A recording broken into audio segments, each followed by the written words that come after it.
तो आदाब, नमस्कार, गुड इवनिंग, सत श्री अकाल। एक बार फिर आप तमाम लोगों का स्वागत है क्राइम तक की कहानी के इस एपिसोड में। उम्मीद है पूरी फैमिली अच्छी होगी। आज की तो जय हिंद गाइस एक नई इंटरेस्टिंग स्टोरी आपके लिए लेके आ चुका हूँ। तो चलिए सबसे पहले अपने स्टोरी को स्टार्ट कर लेते हैं। अब आइए आज की कहानी पर आते हैं। आज की जो कहानी है पुलिस की तफ्तीश की एक नायाब कहानी है, इसलिए कि इस केस में इतनी सारी चीज़ें थी कि खुद पुलिस उलझी हुई थी। कहानी बिहार के गया इलाके की है, गया के एक गाँव की है। उस गाँव में एक रिटायर्ड फौजी रहते हैं, पीएन सिंह। पीएन सिंह के 3 बेटे, तीनों की शादी हो गई। शादी के बाद उनके बच्चे हुए, तो घर में 3 बेटे, बहुएं और 11 पोते पोतियां। पूरा खुशहाल परिवार, साथ में सब रहते थे। 2013 में एक रात उस घर की दीवार पर 10 नाम लिखे मिलते हैं। जो नाम लिखे गए थे वो बड़े सीक्वेंस में लिखे गए थे। पहले 5 नाम लड़के के थे और आखिरी के 5 नाम लड़कियों के थे, और कुल मिलाकर ये 10 नाम थे। और ये 10 के 10 जो नाम थे ये पीएन सिंह के पोते और पोतियों के थे, और उन्हीं के घर के दीवार के बाहर ये नाम लिखे थे। तो पहले तो किसी को समझ में नहीं आया कि इस नाम का मतलब क्या है। फिर ये लगा कि किसी बच्चों की है कि चलो इस घर में इतने बच्चे रहते हैं, बचपन में कई लोग होता था अपने नाम लिखने का शौक, लिख दिया होगा। तो इसको कोई सीरियसली लेता नहीं है। बट सुबह होते होते उस घर से 5 लाशें मिलती हैं, और इत्तेफाक से जो सीक्वेंस में नाम लिखे गए थे, पहले 5 नाम लड़कों के थे और आखिरी के 5 नाम लड़कियों के। पहले 5 नाम जो 5 लड़कों के थे वो सही सलामत थे, उनमें से किसी को कुछ नहीं हुआ। लेकिन जो 5 नाम लड़कियों के थे, उन 5 लड़कियों के उस घर के अंदर 5 अलग अलग कमरे में लाश पड़ी हुई थी। उन 5 को गोली मारी गई थी। पुलिस पहुंचती है, मौके पर तफ्तीश होती है। इसके बाद दीवार पे लिखे हुए इस नाम की बात भी पुलिस के कानों तक आती है। पुलिस देखती है, हैरान भी होती है। बट ये पहली समझ में नहीं आई कि दीवार के ऊपर 10 नाम, 10 में से शुरू के 5 नामों को बख्श दिया गया, नीचे के 5 नामों को कत्ल कर दिया गया, और इत्तेफाक से वो 5 कत्ल होने वाली लड़कियां थी, लड़कों को छुआ भी नहीं गया। अब जब तफ्तीश हुई तो फिर पूरी कहानी इस तरह से सामने आई कि जो रिटायर्ड फौजी पीएन सिंह, इस घर के मुखिया, जिनके पोता पोती, 3 बेटे बहुए घर में रहते थे, वो उस रात घर के बाहर दालान में सो रहे थे। लाशें 5 लड़कियों की अलग अलग कमरों में मिली, 5 को गोली मारी गई। दूसरी बात, उस घर में इतना बड़ा परिवार रहता था, लेकिन उस रात हैरानी की बात यह थी कि उन 5 लड़कियों के अलावा उस घर में और कोई नहीं था। पीएन सिंह खुद घर के बाहर सो रहे थे। तो जब तफ्तीश हुई कि कहाँ है, तो पता चला कि उस परिवार के जो 5 बच्चे थे वो पड़ोस में एक जानने वाले हैं, उनके यहाँ जाकर सो गए थे। लड़कियाँ सिर्फ घर में सो रही थी। अब फिर ये हुआ कि इन लड़कियों के जो चाचा और पिता हैं, और जो माँ हैं और चाची हैं, वो कहाँ थी। तो पता चला कि पीएन सिंह के 3 बेटे अपनी बीवियों को लेकर उस रात गांव से ही थोड़ी दूरी पर उनका पुलिस स्टेशन लगता है, वो वहाँ गए थे एक रिपोर्ट लिखाने। और रिपोर्ट उनके पड़ोसियों के खिलाफ थी। रिपोर्ट ये थी कि उनका कुछ पुराना ज़मीन जायदाद का झगड़ा भी था, लेकिन ये था कि उनकी बच्चियों को छेड़खानी के मामले में वो रिपोर्ट लिखाने गए थे कि उनके साथ छेड़खानी करते हैं पड़ोस के लोग। तो पुलिस ने जब तफ्तीश की तो ये सारी कहानी सामने आई। परिवार से जब पूछताछ हुई तो उन्होंने सीधे पड़ोसी पर शक जताया। चूँकि मामला बड़ा गंभीर था, एक साथ 5 लाशें मिली थी। पुलिस ने जिस पड़ोसी के ऊपर इल्ज़ाम लगाया था, उस परिवार के कुछ लोगों को गिरफ्तार कर लिया। गिरफ्तार करने के बाद उनसे पूछताछ करने लगी, लेकिन केस खुल नहीं रहा था। इस दौरान में पुलिस अपनी तरफ से सारी चीज़ें तफ्तीश कर रही है, लेकिन कातिल और कत्ल का मकसद नहीं पता चल रहा है। दीवार पर लिखे हुए नाम से भी उसकी पहली सुलझ नहीं रही है। धीरे धीरे वक्त बीतता है। गांव के लोग गुस्से में भी थे, क्योंकि 5 कत्ल और लड़कियों का कत्ल, और सारी लड़कियां जिनकी कत्ल हुआ, जिनका वो 11 से 17 साल की उनकी उम्र थी। पुलिस बहुत तफ्तीश करती है, लेकिन उसे कहीं से भी बाहरी कातिल का कोई सुराग नहीं मिलता। इसके बाद फिर पुलिस की टीम नए सिरे से घर की छानबीन करती है। तो जब छानबीन करती है तो 2 चीज़ें मिलती है। एक, उस घर के अंदर कोई फोर्सफुल एंट्री नहीं थी, मतलब कोई बाहर से तोड़कर या ताला तोड़कर, दरवाज़ा तोड़कर अंदर नहीं आया। तो इसका मतलब है कि कोई जानकार है। नंबर 2, 5 लड़कियां अपने कमरे में सो रही थी और 5 लड़कियों को गोली मारी गई, लेकिन उस गोली की आवाज़ ना पड़ोसी छोड़ी है, जो बाहर में दालान में उनके दादा सो रहे हैं, उन तक के कानों में गोली की आवाज़ नहीं आई। ये भी हैरान करने वाली थी। 3, उसी रात उस परिवार के 5 बच्चे पड़ोस के घर में जाकर क्यों सो रहे थे। 4, उस घर के तमाम बाकी जो बड़े लोग थे वो घर से बाहर थे और बच्चियां अकेली थी। और तीनों भाई का अपनी पत्नी के साथ पुलिस स्टेशन में जाकर रिपोर्ट लिखाना पड़ोसी के खिलाफ एक साथ, ये भी बड़ी अटपटी सी चीज़ लग रही थी। तो कुल मिलाकर कहीं ना कहीं पुलिस को साजिश की जो बू लगी वो ये कि मामला कुछ इंटरनल है।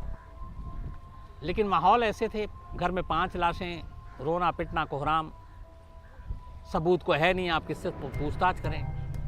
पर पुलिस गुपचुप तरीके से अपना काम करती रही। काम करते करते पुलिस को बहुत सारी जो सबूत थे वो इकट्ठा करने लगे, पड़ोसियों से पूछताछ करने लगे। इधर पड़ोसी को जो गिरफ्तार किया उनसे पूछताछ में कोई मिल नहीं रहा था। इसी दौरान में पोस्टमार्टम के बाद उन सभी की लाशें मिल गई, उनका अंतिम संस्कार हो गया बच्चियों का। फिर भी पुलिस को कोई सुराग नहीं मिला। जो फिंगरप्रिंट्स उठाए उससे भी कुछ नहीं मिला। जो दीवार पे हैंडराइटिंग थी उससे भी कोई फायदा नहीं हुआ कि किसने लिखा और क्यों लिखा। तो पुलिस की तफ्तीश बढ़ती रही लेकिन कुछ कामयाबी नहीं मिल रही थी।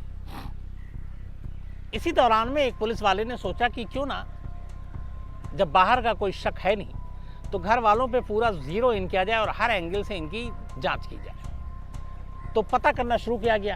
कहता इस रात, जिस रात ये कत्ल हुआ, इस घर के तीनों भाई और अपनी पत्नियों के साथ पुलिस में पड़ोसी के खिलाफ रिपोर्ट लिखाने गए थे। तो वहाँ पता चला कि हाँ जी ये लोग आए थे, रिपोर्ट लिखाया था। तो अब उनकी मौजूदगी वहाँ पे भी साफ हो गई। जो दादा थे वो बाहर सो रहे थे, उनका कोई रोल नहीं था तफ्तीश में। फिर पुलिस के हाथ खाली थे। 2013 का मामला था। उस वक्त बिहार और बाकी जैसे दूर दराज के इलाकों में, अभी भी गांव में, ये जो टेक्निकल सर्विलांस होता है, मोबाइल लोकेशन और ये सारी चीज़ें, बहुत सारे पुलिस वाले, अब तो चूँकि खैर 8 साल पुराना मामला हो गया, अब बहुत ज़्यादा एडवांस हो गए, तो इन चीज़ों को बड़ा अहमियत नहीं दी जाती थी। वो पुराना जो ढर्रा था इन्वेस्टिगेशन का, उसी को फॉलो करते थे। लेकिन यहाँ फिर पुलिस वालों को लगा कि नहीं, इस परिवार के पास, सभी के पास मोबाइल है, इस मोबाइल के ज़रिए कातिल को ढूंढते हैं। उन्होंने मोबाइल के अब लोकेशन ट्रेस करना शुरू किए। तो 3 भाइयों में से पहले भाई का उस रात का लोकेशन वो थाने के इर्द गिर्द मिला, जो वहाँ का टावर था उसी से वो मिल रहा था। दूसरे भाई और उसकी पत्नी का भी, और पहले वाले की भी पत्नी का भी लोकेशन वहीं मिला। तीसरा जो भाई था, जब उसका लोकेशन ट्रेस किया तो पुलिस चौंक उठी। उसका लोकेशन उस रात पुलिस स्टेशन में था ही नहीं, बल्कि उसका लोकेशन उसी गांव का दिखा रहा था जिस गांव में उसका घर था, और वो टावर उसी को कैच कर रहा था। अब कई बार बयान हुए थे, तीनों भाई ने कहा था वो पुलिस स्टेशन में है, लेकिन एक भाई का मोबाइल का लोकेशन दिखा रहा गांव में है, उस रात जब 5 बच्चों का कत्ल हुआ। पुलिस का माथा ठनका। अब पुलिस ने रीजन ढूंढना शुरू किया हाथ रखने से पहले, क्योंकि सिर्फ लोकेशंस के ऊपर, और लोगों का गुस्सा भी था, हमदर्दी भी थी परिवार से, उठा लेना, गिरफ्तार कर लेना बहुत ज़्यादा है कि लोग भड़क जाते। तो पुलिस बहुत फूंक फूंक कर कदम उठा रही थी। लोकेशन से शक हो गया इस तीसरे बेटे पे कि इसकी गांव में मौजूदगी है, लेकिन ये झूठ क्यों बोल रहा है। इस दौरान में उस पड़ोसी से जिसके खिलाफ इन्होंने शिकायत की थी घर वालों ने, जो गिरफ्तार किए गए, उनसे, उनके रिश्तेदारों से जब पूछताछ हुई तो पता चला कि हाँ, ज़मीन जायदाद का इनका पुराना झगड़ा है, लेकिन छेड़खानी और ये सारी चीज़ें ये झूठी बात थी, और इसीलिए कभी पुलिस ने इससे पहले रिपोर्ट भी नहीं लिखी। तो इनका एक मसला चला रहा था। लेकिन इस मसले में कई बार इस परिवार ने धमकी दी थी, तुम लोगों के साथ ऐसा करेंगे कि फांसी से कम कोई सज़ा नहीं होगी। ये लाइन जब पुलिस ने सुनी कि फांसी से कम सज़ा नहीं होगी, और इधर 5 लाशें, कहीं ना कहीं दोनों को जोड़ा। लोकेशन मोबाइल का गांव। आखिरकार पुलिस के पास अब और कोई रास्ता नहीं बचा। पुलिस को यकीन हो गया कि इस कत्ल के पीछे घर के किसी शख्स का हाथ है, और इसी के बाद पुलिस ने उस शख्स से, उस तीसरे शख्स को बुलाया, उससे पूछताछ की और पूछा कि उस रात तुम पुलिस स्टेशन में नहीं थे। वो घबरा गया। उसके बाद उसे गिरफ्तार कर लिया। गिरफ्तार करने के बाद जब उसे पुलिसिया अंदाज में पूछा गया, अच्छा, इस गिरफ्तारी को और पूछताछ को भी बड़ा उस वक्त सीक्रेट रखा गया था, इसलिए कि जिस घर में कत्ल हुआ उसी घर के, उसी बच्चियों के बाप या चाचा में से एक को किसी को उठा ले, और जो 5 बच्चियाँ मरी थी उनमें से एक का ये बाप भी था और बाकी बच्चियों का चाचा, तो गांव वाले और भड़क जाएंगे, गुस्सा हो जाएंगे। तो बड़ी खामोशी के साथ पुलिस ने अपना काम किया, उसको उठाया, उससे पूछताछ की, और आखिरकार वो टूट गया। उसने अपना गुनाह कबूल किया। फिर उसके दोनों भाइयों और बाप को बुलाया गया, लगा कि ये लोग भी शामिल हैं। तो जब उनके सामने पूरी कहानी रखी गई तो वो यूँ थी कि पड़ोसियों के साथ झगड़ा था ज़मीन जायदाद को लेकर। इधर इस घर में 5 बच्चियाँ थीं, तीनों भाई के। बेटियाँ बड़ी हो रही थीं, 11 से 17 साल उम्र हो गई थी। इनमें से एक भाई हमेशा कहता था कि मैं अपने पड़ोसी को ऐसा सबक सिखाऊंगा और ऐसे केस में फंसाऊंगा कि कम से कम फांसी होगी और हमारी दुश्मनी भी ख़त्म हो जाएगी, ज़मीन जायदाद का भी झगड़ा ख़त्म हो जाएगा। पर कहीं ना कहीं उसके मन में एक और चीज़ थी कि घर में 5-5 बेटियां बड़ी हो रही हैं, इनकी शादी है, इनका दहेज है, तो बेटियों का बोझ भी उसके दिमाग में था। तो उसने कहा कोई ऐसा काम करो जिससे इन दोनों चीज़ों से छुटकारा मिल जाए, एक पड़ोसी से और दूसरा बेटियों की शादी करने और दहेज से भी बच जाए। और बस ये बात वो अक्सर कहा करता था, लेकिन दहेज वाली और बेटियों वाली ये बात नहीं कहता था। बस इतना कहता था कि पड़ोसी को ऐसी सबक सिखाएंगे कि फांसी से कम नहीं होगी।